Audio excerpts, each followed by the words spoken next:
పక్కెళ్ళేయండి కొద్దిగా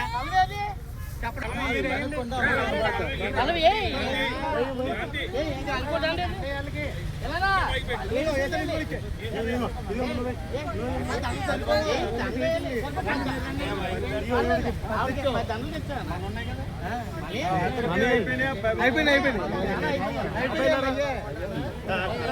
కొద్దిగా అందరూ పట్టుకోనండి.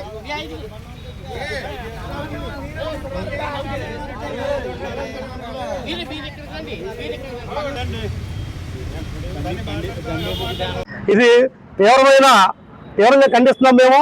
రఘురామకృష్ణరాజు గారు మీకు సవాల్ ఇస్తున్నాం. మీకు దమ్ముంటే రాజ్యాంగం ప్రకారంగా మమ్మల్ని ఢీకోండి, అంతేగాని మీ అధికార బలంతో కుల బలంతో మాత్రం దళితుల మీద దాడి చేయటం మేము తీవ్రంగా ఖండిస్తున్నాం. ఈ విధమైన పోకడ పోయినట్లయితే భవిష్యత్తులో మీకు రాజకీయ భవిష్యత్తు ఉందని సందర్భంగా మేము తెలియజేస్తూ, ఈ బాధితులు జైలు నుంచి రిలీజ్ అయిన మొత్తం అందరు బాధితులు రోజు రిలీజ్ అవ్వడం జరిగింది వేరు వేరు జైలు నుంచి. వారందరికీ మా యొక్క విప్లవమైన జైభీములు తెలియజేస్తున్నాం. Thank you. Deputy speaker Shri Raghuramakrishnaraju గారి పదవీ వ్యామోహం వల్ల ఇంతమంది దళితులు జైలుని పాలయ్యారంటే ఇది చాలా సిగ్గుచేటు అండ్ చాలా బాధాకరం. ఆయన ఏదైతే ఒక సర్వే చేయించుకున్నాడో, ముఖ్యమంత్రి అభ్యర్థి కింద మీరు జగన్మోహన్ రెడ్డిని ఎన్నుకుంటారా, చంద్రబాబు నాయుడుని ఎన్నుకుంటారా, రఘురామకృష్ణరాజుని ఎన్నుకుంటారా అని చెప్పి ఆయన దగ్గర సుమారు 90 లక్షల రూపాయలు ఖర్చు పెట్టి ఒక సర్వే చేయించుకున్నాడు. ఆ సర్వేని ఆర్ఎస్ఎస్ బీజేపీ అధిష్టానం దగ్గరికి తీసుకుని వెళ్ళి సబ్మిట్ చేస్తే వాళ్ళు చాలా క్లియర్గా రఘురామకృష్ణరాజు గారికి చెప్పినటువంటి ఇన్స్ట్రక్షన్స్ ఏంటంటే, గూగుల్ ట్రెండ్లో చంద్రబాబు నాయుడికి జగన్మోహన్ రెడ్డికి ఉన్నటువంటి క్రేజ్ మీకు లేదు రఘురామకృష్ణరాజు గారు, ముందు మీరు క్రేజ్ పెంచుకుని రండి అని అన్నారు. దాంట్లో భాగంగానే ఆయన చేస్తున్నటువంటి కుట్రపూర్వక రాజకీయం ఏంటంటే, ఆయన సెల్ఫ్ ఎజెండాతో ఆయన వ్యక్తిగత క్రేజ్ పెంచుకోవడానికి రాష్ట్రంలో మత కలహోలాలు సృష్టిస్తున్నాడు. ఈ ఆకివీడి ఘటనే దానికి పూర్తి నిదర్శనం.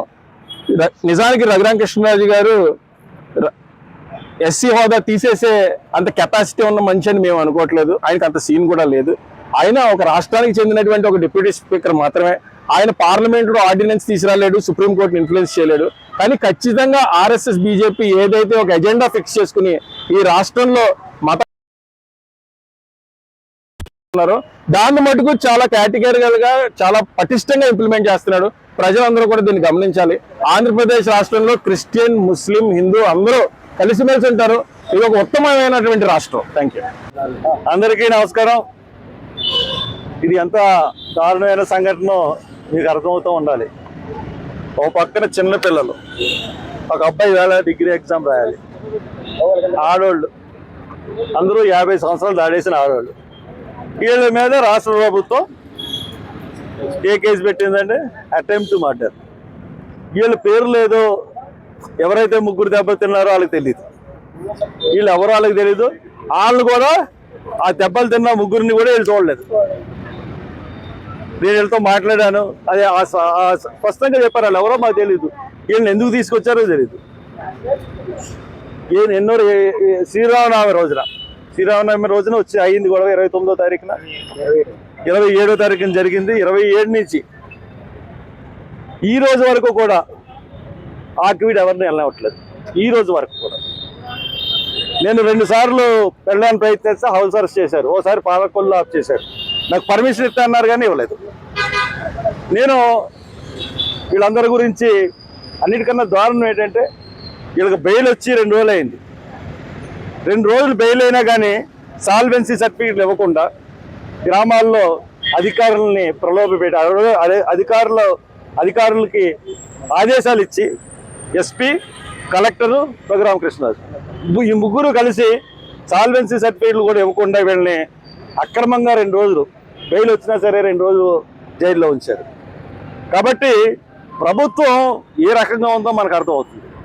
ఒక తప్పుడు కేసులో ఇంతమందిని అరెస్ట్ చేసి, ఒక అటెంప్ట్ మర్డర్ కేసులో 57 మందిని అరెస్ట్ చేయడం దేశ చరిత్రలో ఎక్కడైనా ఉందా? ప్రభుత్వం ఏం చేస్తుంది? గడ్డి తింటుందా? చంద్రబాబు నాయుడు నువ్వు గడ్డి తింటున్నావా, లేకపోతే పవన్ కళ్యాణ్ నువ్వు గడ్డి తింటున్నావా? నీ రాష్ట్రంలో ఎక్కడైనా ఏదైనా జరిగితే ఇమీడియట్గా వెళ్ళి చూసొస్తావు కదా. నువ్వు దళితపేట మీద దాడి చేసి కొట్టి వాళ్ళందరినీ కూడా జైల్లో పెడితే ఏం చేస్తున్నావు? నువ్వు ఏం పీకడానికి నీకు ముఖ్యమంత్రి ఇచ్చారు? రాష్ట్రంలో ఉన్న పరిస్థితులు తెలుసుకోవా? ఒక 57 మంది ఆడోళ్ళు చదువుకుంటున్న వాళ్ళు ఈ రోజున సెకండ్ ఇయర్ ఎగ్జామ్ రాయాలి అబ్బాయి భవిష్యత్తు ఏంటి? ఈ రకంగా మీరు నిజంగా చెప్తా ఉన్నాను, చాలా దారుణంగా ప్రభుత్వం వ్యవహరిస్తూ ఉంది. కలెక్టర్ అమ్మా, నీ మీద ఎంతో గౌరవం నాకు. నువ్వు కూడా కుమ్మక్కైపోయి మరి నువ్వు కలెక్టర్ నీకు ఎందుకు ఇచ్చారో అర్థం అవ్వట్లేదు.